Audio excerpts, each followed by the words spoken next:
Hey there, everybody. I hope you're having a great day today. Welcome back to the Telecaster build series. If you're new to this channel or new to this series, I'll link the first video up here above. Um, that's where I talk about what I'm going to do in this build. I just give you the rundown of all the parts and the specs and everything. But in today's video, we're going to get all the holes drilled for the pickguard. We're going to get all the holes drilled for the bridge, and we're going to get the electronics partially wired up. I'm kind of in a holding pattern right now. I can't get all the electronics into the body because I need to finish the routing for the neck pickup, and I need to drill a hole between the neck pickup route and the toggle switch cavity. So I can't get the electronics in there, but I can do some wiring outside of the body that I can then put in later. Before we do that, I want to talk about the coffee I'm drinking today. This is Raven's Roast from Barissimo. I think this is a brand that's only sold at Aldi. So if you have an Aldi store near you, you can go check this out. It's 100% Arabica. This one is probably just like a fall special or a kind of Halloween type of roast. So it's got honey with vibrant fruit tones. On the side, it says dried fruit, blueberry, sweet candy notes. It's good. So if you are into, flavored coffee, check that one out. But without further ado, let's get into it.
All right, I'm ready to do some of my wiring at least. So what I can do before I put this into the body is wire up the volume and the tones. So I can wire in my tone caps. I chose a 0.22 or 0.022 microfarad tone cap, and this is pretty standard for Gibson. That's the value that they use a lot. They also use a 0.047. There are a lot of tone caps out there, and they all, have different promises and different price points and whatever. But the my philosophy, and feel free to disagree. Um, the job of the tone cap is to filter frequencies out of your signal. So all this does is you're passing a signal into it, it's filtering out highs, and then it's sending the highs into the ground. So they're going out of your signal. So you can spend a lot of money on these, but honestly, all you're doing is sending your signal to ground. So what's really more important is the value itself. The higher the value of the tone cap, the more it will get into your lower registers. So these are 0.022. If you go to like a 0.1, it's going to filter out highs and it's going to get into some of your mids as well. So just keep that in mind. But honestly, these just send your signal to ground, so cheap is just as good as anything else. The other thing I need to do is I need to solder my lugs to the back of the housings to ground those, and then I don't need to do this, but I'm going to do it anyway. Is to ground the back of the pots together. Now the reason I say I don't need to do this is because I'm going to have a fully shielded cavity, and they'll be in continuity with each other and grounded together on the front through the copper shielding. But might as well have some redundancy here. Let's get all those.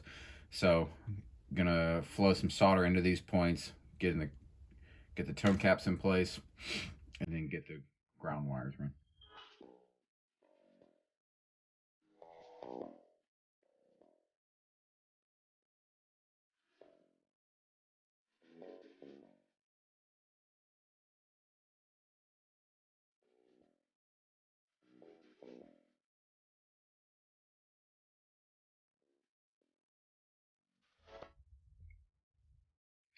Back of these pots, and these are from GFS. These are their nicer kind, which are the XGP. But the back of these are um, fairly rough in texture, which is really nice. And the reason it's nice is because it helps the solder to grab onto the back of the pot.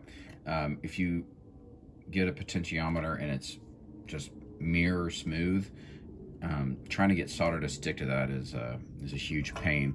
So what you can do if you get the kind that's very smooth is just rough up a section of it with a sandpaper, and that will help quite a bit. But luckily in this instance I do not have to do that.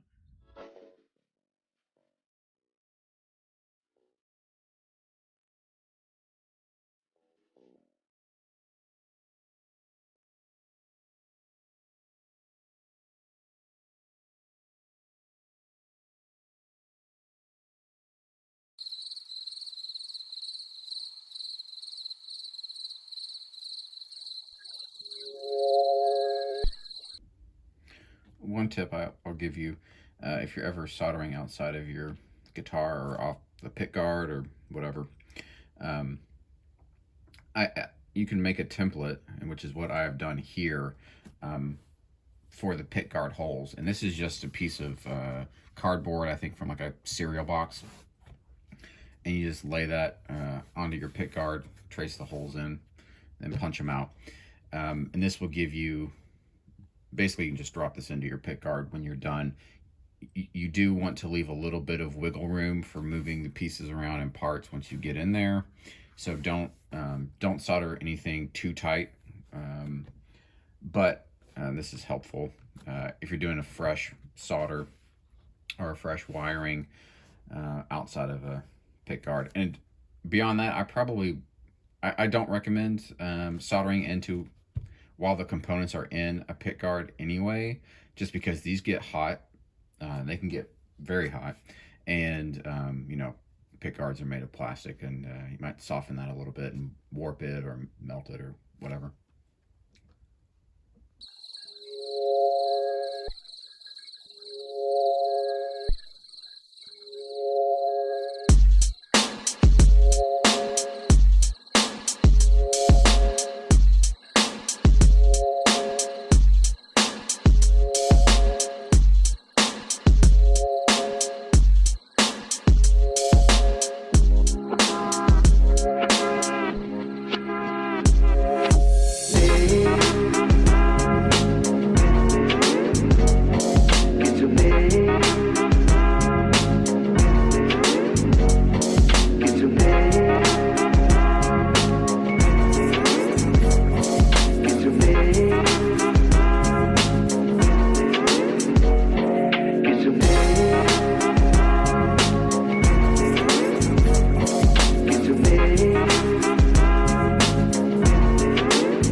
por fin para poder